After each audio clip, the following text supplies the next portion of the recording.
All right, y'all. No intro on this one because this video almost came out earlier than it was intended. Like I can't even. I'm be honest with y'all. It got to halftime. I was about to press record, and then the Grizzlies started to come back, and I got my hopes up, like always. So let's talk about it. Before we get into this, make sure you like, comment, subscribe, and turn on post notifications because boy, I'm gonna keep this one short and simple. Yeah. Let's talk about it. Turnovers. Turnovers are the only reason the Grizzlies lost this game. Genuinely being honest. They are the only reason the Grizzlies lost this game. 22. 22 of them. Wow. Take a while get. Knicks had 14. But you want to know what's even crazier? So, Grizzlies lose the turnover battle 22-14. It's an 8 turnover difference. Ja Morant had 8 turnovers. 7 of them were in the first half. But before we get into him, because I got a lot to say when it comes to Ja Morant, before we get into him, let's talk about the positives. Hey, Jalen Wells looks like he's out of his slump. 7 for 11 from the field, 4 7 from 3, 18 points. I liked what I saw. Santi Aldama, hey, 8 of 10 from the field, 19, 7 rebounds. Pretty good from him, just did not play good defensively. Cedric Howard didn't really play that good. Still provided 11. I like this energy on the court regardless, being able to get to the free throw line. Vince Williams Jr. actually played a really good game. Like, genuinely, Vince Williams Jr. played a really good game up until that fast break, that 2-on-1 fast break off a turnover, and he proceeds to slow down, let the Knicks get back on defense, and tries to do a behind-the-back pass to Cam Spencer. Turnover. He was doing good up until that play. Speaking of Cam Spencer, 11 points off the bench, 4 of 8 from the field. I ain't mad at it. He actually played good when he was on the floor. Um, let's see. Who else do we need to address? Conchar did cardio. I'm not even joking. John Conchar literally did cardio. 0 points, 0 shots, 1 rebound, 1 foul. Plus minus a negative 17. And he did all of that in 3 minutes, y'all. 3 minutes. KCP didn't really shoot the ball much. 4 points. He got most of those in the first quarter. Plus minus a negative 19. Jaren Jackson Jr. 7 and 14 from the field, 2 of 4 from 3. Pretty decent game all around. 19 points, 6 rebounds, 5 turnovers, 6 fouls. And he actually played pretty good when he was on the floor. A plus minus of 7.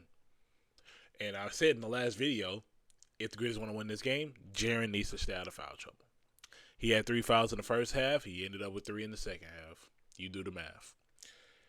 Jock Landale, 4 7 from the field, 8 rebounds, 8 points. He was getting killed defensively. Same old story. And for the man of the hour, number 12, Ja Morant. 4-14 from the field.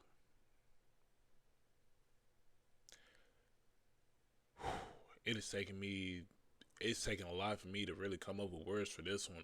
16 points, 10 assists, but you ended up with 8 turnovers, plus minus a negative 17. I knew this wasn't going to be a good game as soon as I saw him getting cooked by Landry Shamet. Landry Shamet was cooking him. That was a concerning sign to me. Um, yeah. Overall, though, the Grizzlies actually didn't play a bad game. 50 rebounds, 36 assists.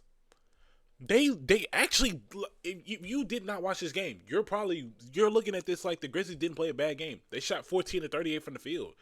I mean, from 3.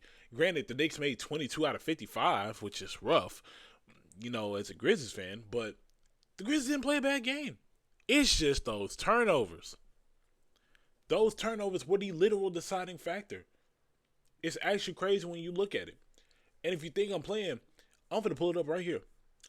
Let me see if I can pull this up because NBA.com might not even have it already.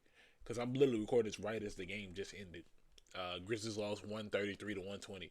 I'm going to pull this up. Give me just 1 sec. We're doing this live. Like I didn't prepare for this one. I just knew what I was gonna talk about. Like I said, this video almost got recorded after halftime, and then they made a comeback. Let's see. Knicks. Is it posted? I don't even know, but we finna look. We're gonna look. All right, it's posted. Let's see.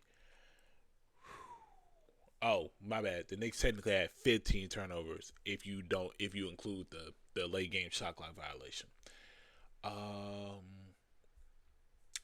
well, unfortunately, it's not gonna tell me how many points off turnovers they had unless it's right here because I'm on ESPN.com right now.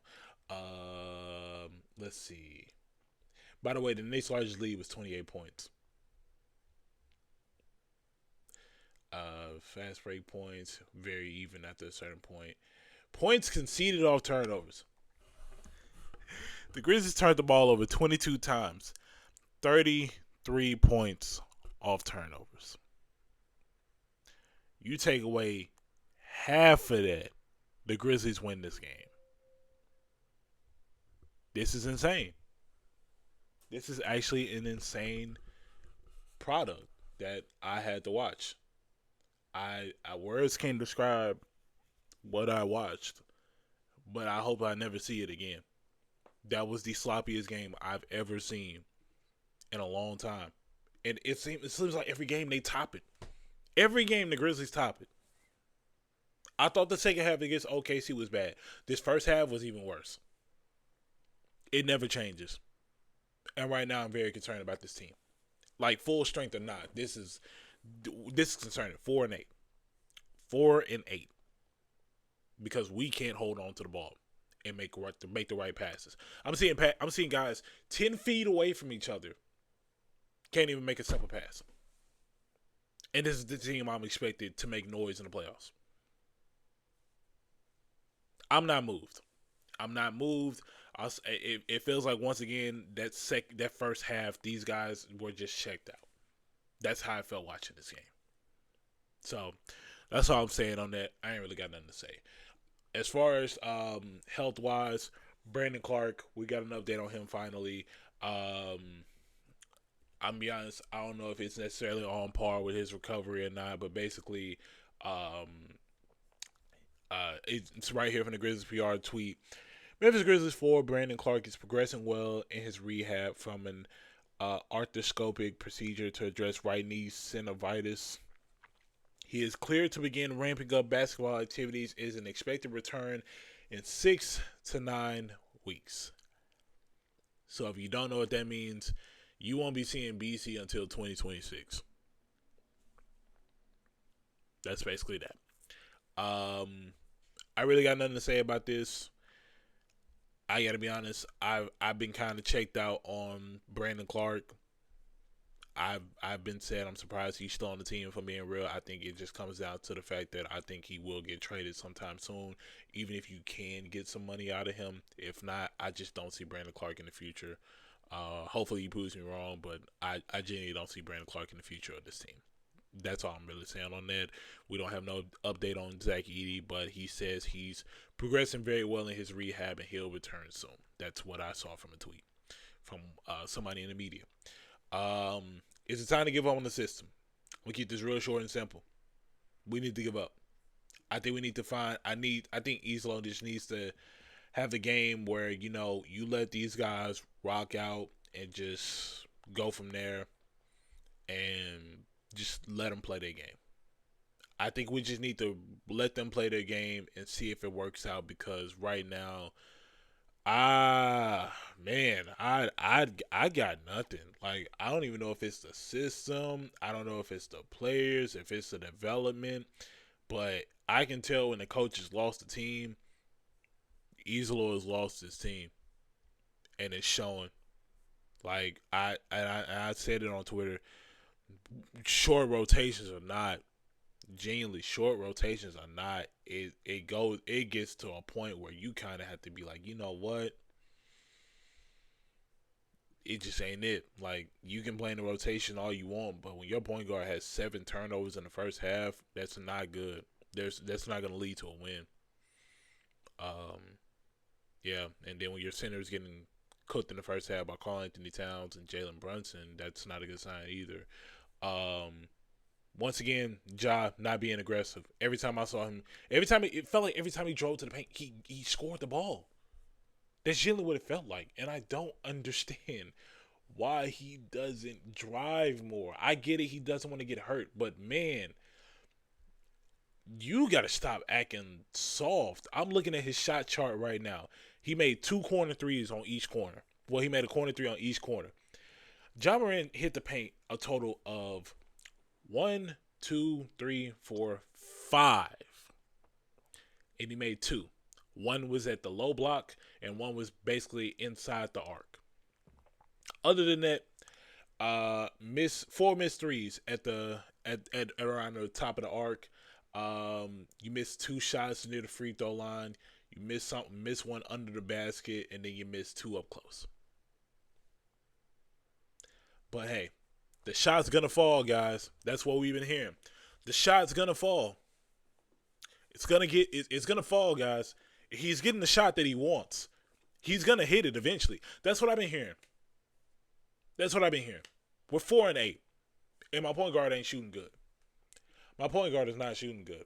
My point guard is driving me insane. It's getting to a point where I actually don't like watching my point guard anymore. And I can't believe I'm saying these words. These are words I never thought I'd hear. I'm getting tired of watching my point guard shoot the ball and not hit it. Like, oh, brother. It doesn't even include, it unfortunately doesn't include the last game that the Grizzlies played. So, fun. It actually doesn't include a lot, but just for perspective, this is not even including the game against that he just played. Ja Morant is shooting 35% from the field and 14% from 3. And the sad part is his 3-point percentage is actually going to improve after this game. His field goal percentage, it'll be lucky to even go up. I'm tired. I'm actually tired. I'm exhausted. So, yeah. As far as the system, give up. Because fully healthy, I'm not a believer. I'm just not. Grizzlies play the Celtics in Boston tomorrow.